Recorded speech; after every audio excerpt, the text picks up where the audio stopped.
Ampuliriza omulungi, nkwaniriza mu katabo kaffe omuzimu gwa Kasooba.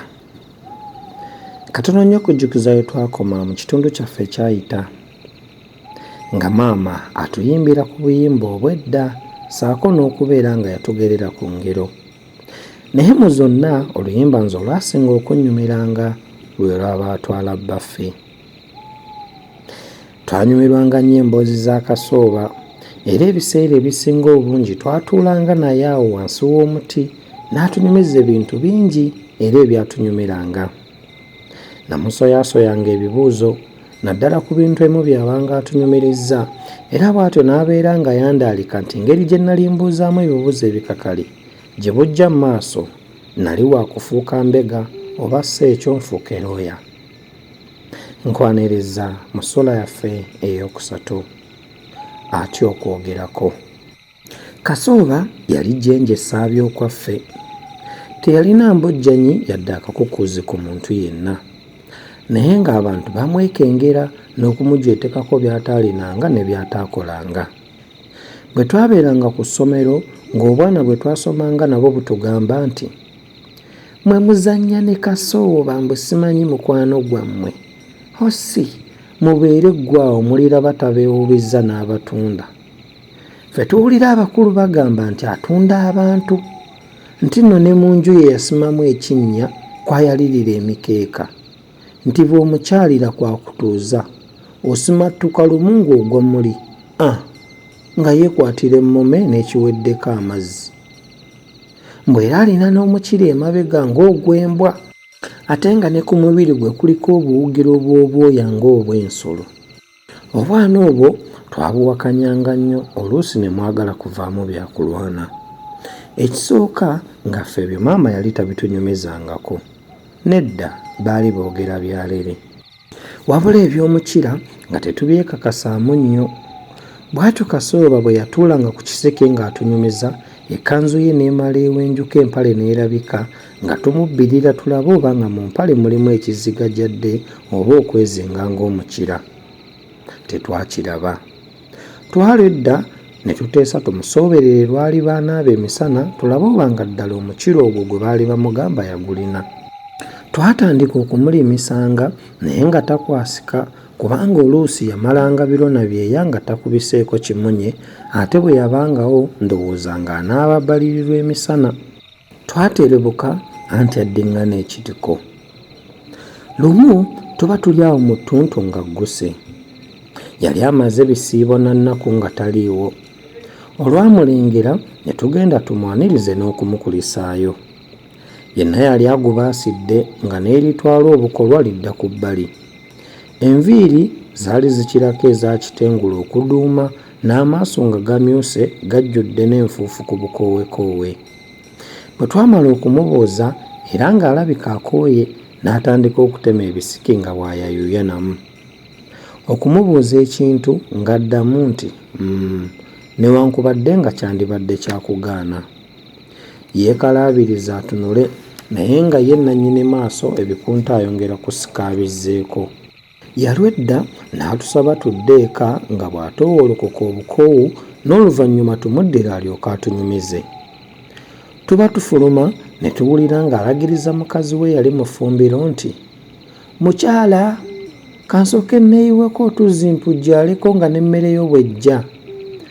Ko ffe muli nti otyo, luno kakubye bbiri, anti kye twayagaliza embazzi. Obanga munnaffe yagulina ogw'akasolo twali baakugula batuggwe ennyalwe. Twadduka ne tudda eka nga tugenda tuleekaana.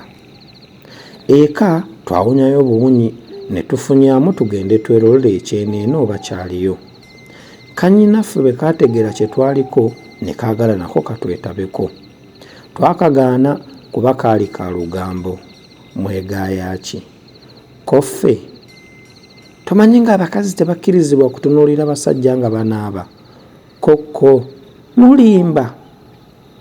Nze nga bulijjo mbatunuulira. Ko ffe ekyo ky'okola kisobyo nnyo, ate n'ekirala ffe tetuli basajja, tuli balenzi. Kokko otyo kaakati ntegedde munnimbira ddala Wano bulijjo bwe mbayita abalenzi nga munkuba nti otuyitanga abasajja ffe tetuli balenzi. Ate kaakano mmwe bamu ko ffe nti girawo eri n'oddayo mu nju nga tetunnakufutiza olyoke ggwe olondobereze mbu simanyi. Yeekika n'akutanda n'omala obyogera ewa maama, egyo emimwa tujja kugikunya era nga tetukyakuwana ku kabalagala waffe. Kaddayo nga kagenda kawuukeera kajjonkera n'okutolotooma. Twasalinkiriza eyo mu lusuku ne tuggukira emmanju ku kinaabiro ekyali eky'emmuli eŋŋombe. Ebweru yonna yali kibuuyungu nga kuliko omulyango gumu gwokka oguva mu nju mpozi n'obutulituli. Buli omu yanoonya akanyeenyo w'anaayegeka eriiso asobole okulingiriza obulungi. Nalaba awalungi ne maamiza eriiso erimu ku ttabo lyange eriiso eddala ne ndizibiriza ne nninda.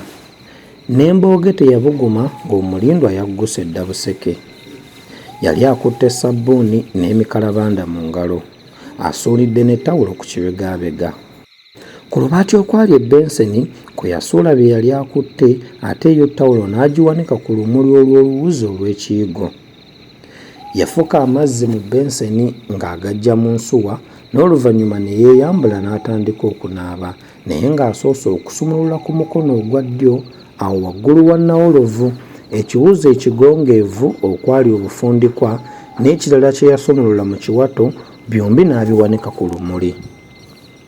Yanaaba atukubye amabega ate nga n'ebiseera ebimu sabbuuni abaamuzibya amaaso.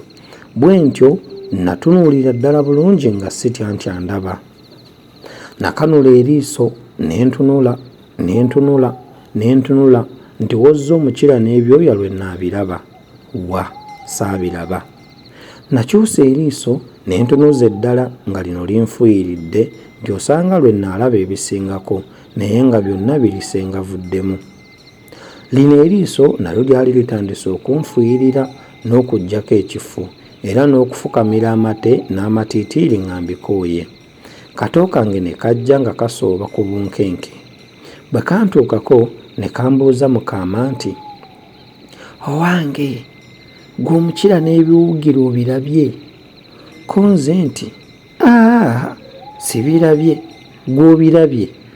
Ko nako nti, nange sibirabye.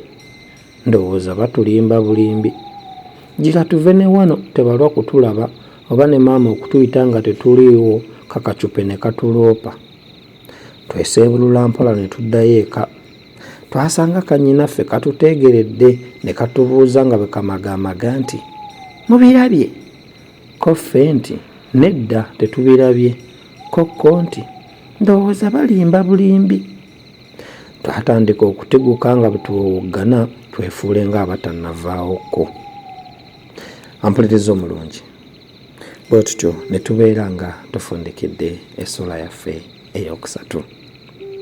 Nzikiriza tujja kutandikira awo.